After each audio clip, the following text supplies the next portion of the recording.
27 bab. Ondan Ayub yana mundaq dedi. Manga adil muomala qilmagan hammaga qodir Xudo qalbimni qayg'u hasratga to'ldirgan mangu hayot Xudo oldida qasam qilamanki, tenimda jinim, burnumda Xudo ato qilgan tiniq bo'lsila, yomon so'zlar chiqmas og'zimdan, yolg'onchilik bo'lmas tilimda. Hech qachon sizlarning aytganlaringlarni haq deb qaramayman. O'lgicha o'zimning ayibsiz ekanligimda chin turaman. O'zimning haq ekanlikda tavranmayman. Maydonimdan voz kechmayman. Ko'nglim meni hargiz ayblamaydi.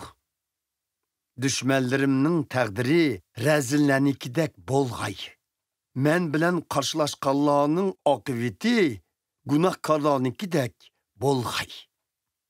İmansızlar yo'qtilib, Xudo ularning jinini oladi. U chaqda ularda yana qandoq umid bo'lsin.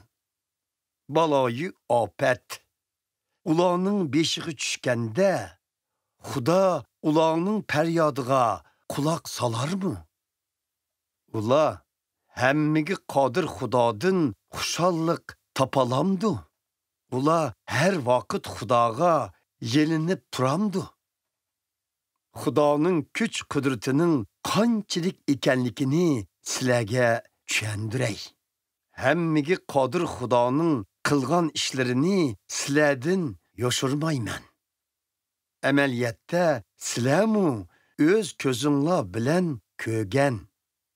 Shundoq turuqliq yana nimishqa bema'na gaplarni qilsizlar.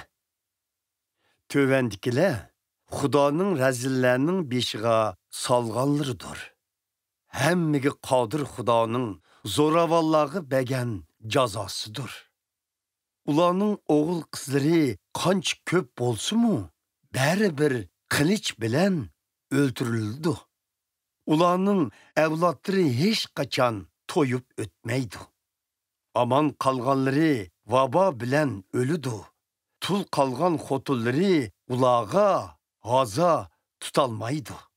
Gerçi ularning qum dövlərdək haddi hisobsiz kumushlari, loy dövlərdək son sanoqsiz kiyim kechakları bo'lsa-mu, u kiyimlarni haqqoniylar kiyidi.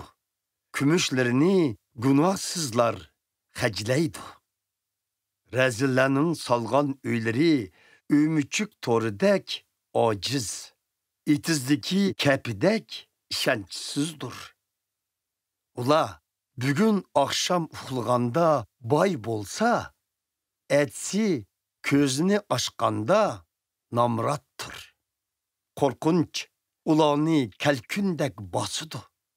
Bo'ron chopqin kechida ularni supurib ketidi. Sharq shomili ularni uchirib ketidi. Ularni o'z o'rnidan elib ketidi. Ular shamolning kuchidan qo'rqib qochganda, shamol ularga rahim qilmaydi. Dahshatlik bo'ron ularni masxara qilib kuladi. Pushtak chilib uchirib ketidi.